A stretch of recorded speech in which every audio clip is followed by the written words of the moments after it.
Élt valahol a távoli napkeleten egy csodálatos madár. Fényesebb volt, mint a nap, ragyogó a szivárványnál. Szebb, mint a legszebb drágakő, mert az ember örök vágyából született, apja a szabadság volt, anyja a boldogság.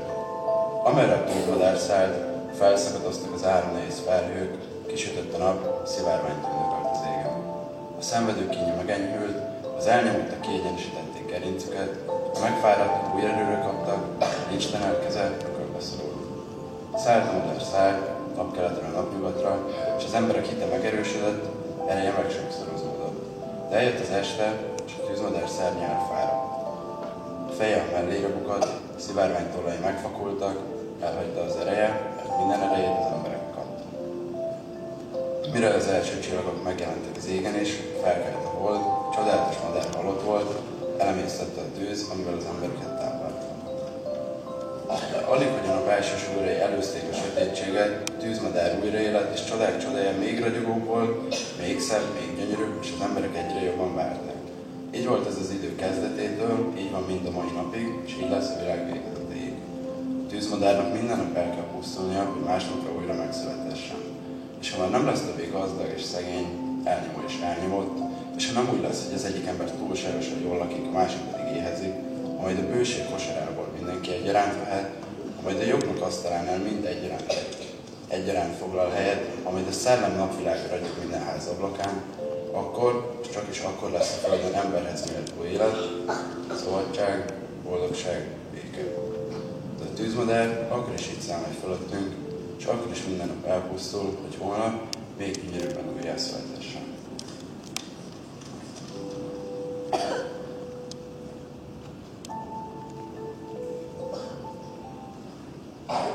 Ez itt én vagyok akkoriban, 10 éves voltam, és olyan, mint a többi gyerek, eleven és játékos. Legjobban a katonázatit szerettem. Órák hosszat csépeltük egymást hakardokkal. Mindenki huszár akart lenni, senki sem osztrák.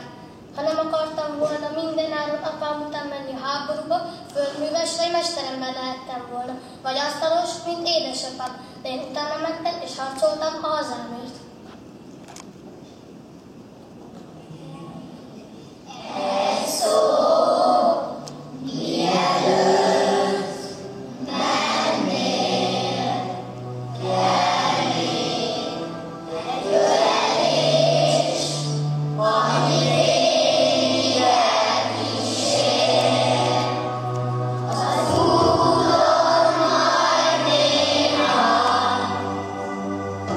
One.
Az egész 1848. március 15-én kezdődött, de erről akkor még nem tudtam. Néhány lelkes fiatalember egy pesti kávéházban üldögélt és hevesen politizált. A pesti fiatalok végigjárták az egyetemeket, ahol örömmel csatlakoztak hozzájuk a diákok. A lelkes tömeg egyre nőtt, mert a budapesti járókelők mellett a vásárba érkező vidékiek is az ifjúság mellé álltak, hiszen mindnyájan elégedetlenek voltak sorsukkal, és változtatni akartak sanyargatott helyzetükön. Amikor Landerer és Hökenász nyomdájához érkezett a tömeg, vezetőik lefoglalták a nép nevében az egyik nyomdagépet, és kinyomtatták a nemzeti dalt és a 12 pontot, melyben a magyar nép követeléseit fogalmazták meg. A tömeg szétkapkodta a friss példányokat, és hatalmas lelkesedéssel üdvözölte a szabadság első megnyilvánulását. Így kezdődött a magyar nép függetlenségét és szabadságát követelő márciusi forradalom hazánkban. Magyar vagyok. Legszebb ország hazám az 5 világ résznek területén. Egy kis világ maga. Nincs annyi szám, ahány a szépség és a gazdagság keverő. Van rajta bérc, egy tekintetet véd, a Kaszpi-tenger havjön is túl, és rónasága, mintha a föld végét keresnéd, hogy messze-messze nyúl. Magyar vagyok. Természetem komoly, mint hegedűink első hangjai. Ajkamra felfel röppen a mosoly, de nevetésem ritkán hallani. Ha az öröm legjobban festi képen, magas kedvemben sírva fakadok, de arcom míg a bánat idejében, mert nem akarom, hogy sajnáljatok. Magyar vagyok. Büszkén tekintek át a múltnak tengerén, ahol szemem egekben nyúló kősziklákat lát, alig, hogy küldjük életünk eszét, saját testvéreink ránk készítik a gyalázat fekete mezét. Magyar vagyok, s arcom szégyenben ég. Szégyellnem kell, hogy magyar vagyok. Nálunk itt még nem is hajnallik még, holott a nap másunk már úgy ragyog. De semmi kincsért, sírért a világon, el nem hagynám én szülőföldemet, mert szeretem, hőn szeretem, imádom gyalázatban és nemzetemet.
császár nem nyugodott bele, hogy Magyarország kiváljon a birodalmából.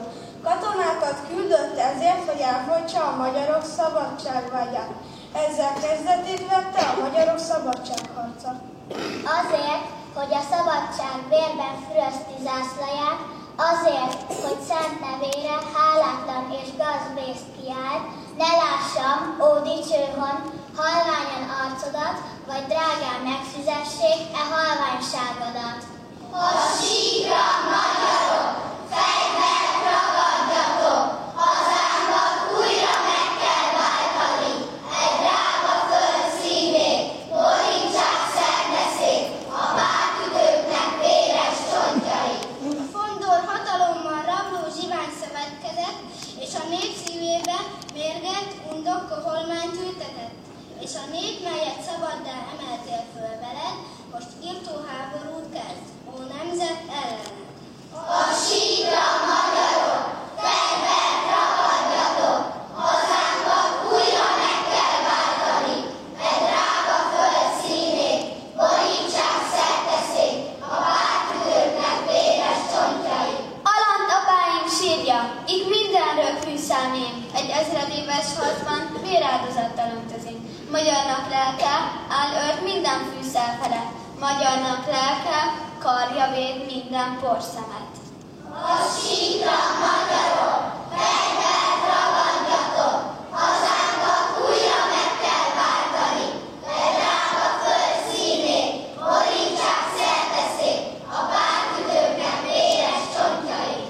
Isten, világ ítéljen, ha vétettünk is valaha, kiszenvedénk, s megadtuk embernek, ami ős joga.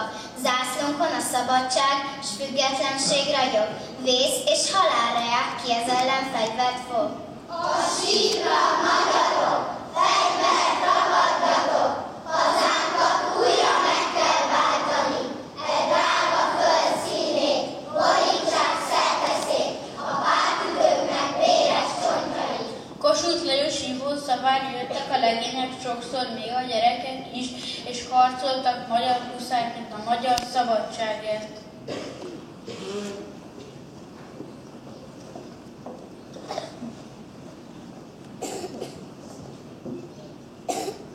Szegénynek népe, nemzetem büszkesége, szegény elárult hazám oszlotta, mélyen megilletődve hajlok meg előtted.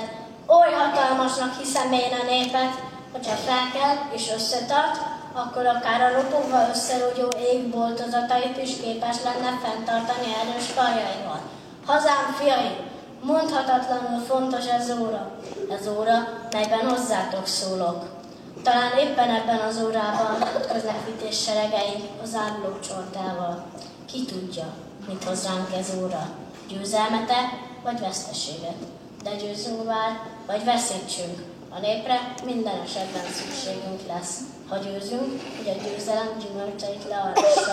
Ha vesztünk, hogy a veszteséget győzelemné változtassa.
harcaiba elmegyek, és vissza csak a győzelemhez engedni. Emelkedik szabadság zászlója, ki ne menne alája. Hé, lejeltük keserves időket, mikor érte meghalni sem lehetett. Keljetek föl régi sírok lelkeim, erre volt szabadságunknak hősei. Nézzetek ránk, s vigasztalva légyetek, nem hiába folyt el a ti véretek. Nincs ugyan már a magyarban annyi vér, mennyi eddig elfogyott a hazáért. Hagyd, de ami kevés magyar vér kering, szabadságért, hogy vérből származik. Isten hozzád, apám, anyám, kedvesem, a szabadságé a legelső szerelem. Szent szabadság, ha te nem lehetsz még, sírjainkon élni fog a dicsőség.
Ide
szabadság zászlaja alatt együtt harcolt öreg és fiatal, és még a gyerekek is beálltak közéjük, hogy mentsék a hazát. Tartották a zászlót, verték harcba szólító dobot a csatába. A magyarok szabadságáért vívott harcban más népek fiai is részt vettek. A legendás hírű tábornok Bem, apó lengyel származású, Damjanics János szerb katona család gyermekeként harcolt. Híres zászlója veres hikkások. A szabadságharc egyik legkitűnőbb alapulata volt. Lárner György német család sarja. Német a magyar nyelvet csak töri, de az általa szervezett fegyvergyárakon öntött ágyukon a felirat: ne bántsd a magyart.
Az osztrák császár és szövetségese, az orosz cár serege hatalmas erővel támadott.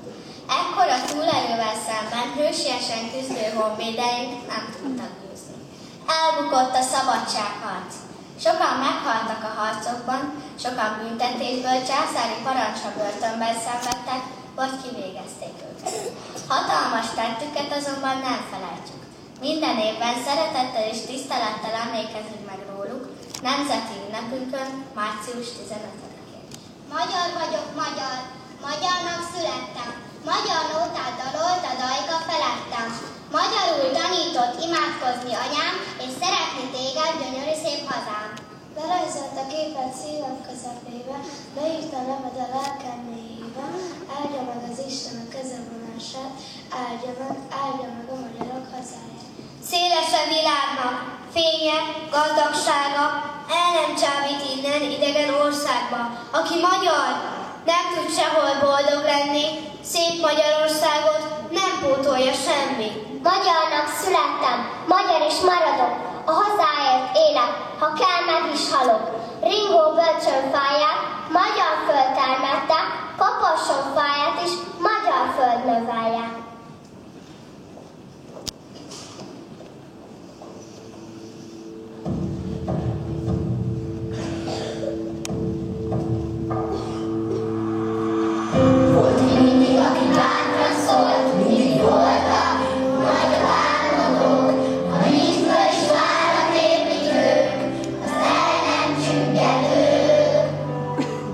Hajnalkodott, nem hiszünk, hogy szálltak múlás,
Megmutatta nekem, hol él a nemzetem. Mutatta az erdőt, a zöldelő réteket, ahol szebb jövő vár rám, és boldogan élhetek.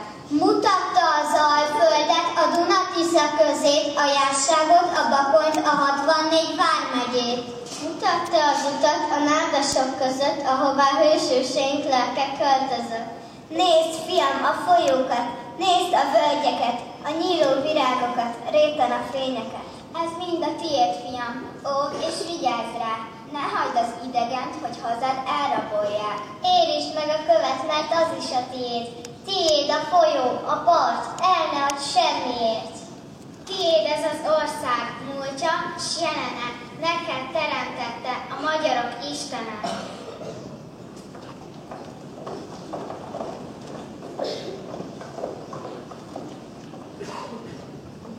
Álmodtam az éjjel szépet, álmodtam az éjjel egy képet, nem is kép volt, inkább egy táj, hol az ember csak ritkán jár. Először láttam szőlőt és hegyet, nem tudtam biztosan, de borvidék lehet. Sütött a nap és kék lett az ég fel, mégis hűvös volt a bor lenn a pincében. Második kép egy hatalmas tó, nincsen sehol hozzá hasonló. Körös körül sok pancsoló gyermek és faggatozó külföldi emberek. Az utolsó hely, ahol jártam, egy város, mint egyszer kívántam. Folyó választotta el, egy hajó ide-oda ment. Egyik oldalt bástya, másikon parlament. Az álmom